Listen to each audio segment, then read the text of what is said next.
সকলকে আমি আমার শুভেচ্ছা ভালোবাসা জানাই। আজকে চলমান জীবনে যে এতদিন ছিলেন, কিন্তু এখন এই চলমান জীবন থেকে এই অবসর থেকে কিন্তু উনি রেহাই পাচ্ছেন না। উনার সারা পশ্চিমবঙ্গে এমনকি সারা বহু জায়গায় যত জায়গায় সাংবাদিক আছে প্রত্যেকটা সাংবাদিক কিন্তু সুপ্রিয়াদির নাম কিন্তু জানে। এটা কিন্তু অদ্ভুত ধরনের যে পশ্চিমবঙ্গ সরকারে যে সুপ্রিয়া দেবী যে একজন পশ্চিমবঙ্গ পত্রিকার যে একজন সম্পাদক এবং উনি যে এডিট করেন এবং যতগুলো সাংবাদিকের সঙ্গে আমার যোগাযোগ আছে মোটামুটি তারা কিন্তু বলে, আচ্ছা আপনি তো ডিপার্টমেন্টে ছিলেন, সুপ্রিয়া দেবীকে চেনেন? হ্যাঁ মোটামুটি ভালোই ছিল। দিদির সঙ্গে একবার এসেছি, হঠাৎ এসে বললাম আচ্ছা আমার কিছু লেখবার সুযোগ আসছে, মনের মধ্যে কী করা যায়। তা উনি তখন বললেন আচ্ছা দিদিরা একটু গ্রামের দিকে গেলে খুব ভালো হয়। তারপরে যা হোক ওনার লেখার ভাবনা নিয়ে আমি তো মোটামুটি একটা বই মোটা করে তৈরি হয়ে গেল। ঋষি অরবিন্দের ওপরে একটা ছড়ায় ছবিতে শ্রী অরবিন্দ একটা বই অদ্ভুত ধরনের আমার তৈরি করতে পারলাম এবং সেটা সেল হলো। এবার একজন আইএসবির নাম্বার দিয়ে আরেকটি বই হৃদয় চিকিৎসার উপরে, যে বইটা আজকে ওনাকে দিয়েছি, ওনাকে একটা ছোট্ট বই দিয়েছি। কীভাবে হঠাৎ অসুস্থ হয়ে পারে যে কোনোভাবে নিজেকে সারানো যায়, এই ভাবনায় একটা হৃদয় চিকিৎসার একটা ভাবনা। এরকম আমার পাতলা পাতলা বই গোটা 60 হয়েছে, ছোট্ট ছোট্ট বই। সেই বইগুলো নিয়ে আমি এখনও কোথাও বিক্রি করি। ঋষি অরবিন্দ ভবনে কিছু বিক্রি হয়। তা মাঝে মধ্যে ওনার সঙ্গে দেখা হয় ওই বসুমতী পত্রিকা। ঠিক তার পিছনেই আমার নিজস্ব একটা ছোট্ট অফিস ঘর করেছি, যে জায়গাটা দিয়ে শ্রী অরবিন্দ যাত্রা করতেন ওই জায়গাতেই আমি একটা জায়গা পেয়েছি। ওইখানেই আমার একটা মানে ছোট্ট শ্রী অরবিন্দ সংঘ তৈরি করতে পেরেছি। তা অনেকটা অবদান আছে ওনার মধ্যে।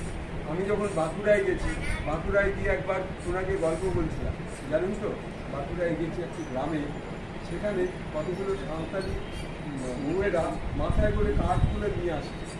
এবার একটা বাচ্চা রয়েছে, সে বাচ্চাটাকে জিজ্ঞেস করছে পড়াশুনো করবে না, বলছে মা আসলে আগুন জ্বালবে, সেই উনুনের আগুনে সে পড়া করবে, কেরোসিন কেনার পয়সা নেই। অদ্ভুত লাগলো, কেরোসিন কেনার পয়সা নেই, সেই মা ভাবতে হবে এই যে আগুনটা জ্বলবে তখন সে ওই পড়াশুনো করে নেবে। এমন দুরবস্থা গ্রামের মধ্যে। সেইটা ওনাকে একদিন বলছিলাম, উনি বললেন না দিদা কিছু কিছু বিষয়ের উপরে আপনি এগিয়ে যান, পারবেন। এখনও চলে যাচ্ছি। হ্যাঁ, আমার এই নিয়ে মোটামোটা বেশ কয়েকটা বই রয়েছে, সবাই চলতে শ্রী অরবিন্দ, ওইটা পন্ডিচারিতেও বিক্রি হয়, এখানে কাঠমন্দিরেও বিক্রি হয়।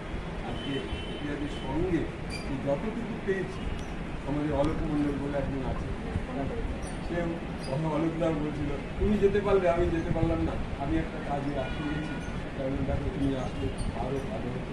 তা আপনার কাছে এমনকি যখন দেখা যাচ্ছে যে একটা পত্রিকা নিতে এসেছি, হ্যাঁ একটা পশ্চিমবঙ্গ নিতে এসেছি, তখন এইটুকু বলে সকলকে ভালোবাসা দিয়ে যে আবার প্রত্যেকে দীর্ঘজীবী হন এবং দিদিকে আরেকটা নতুন পর্বে এগিয়ে যাচ্ছে। গ্রাম্য সংস্কৃতি এবং লেখালিপি সেটা আরেকটু জাগ্রত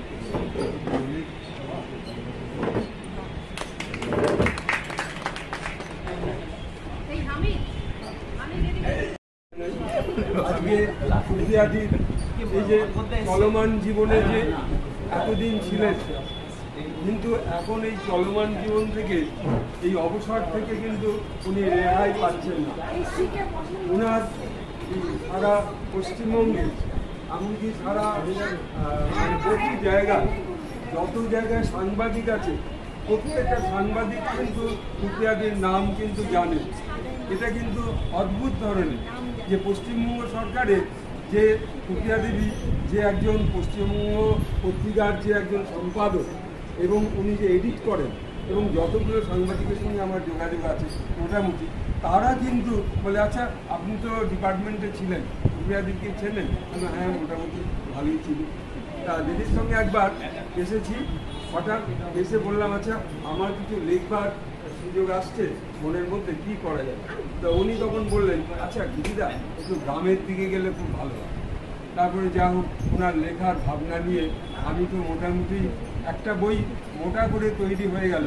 ঋষি অরবিন্দের ওপরে একটা ছড়াই ছবিতে শ্রী অরবিন্দ একটা বই অদ্ভুত ধরনের আমার তৈরি করতে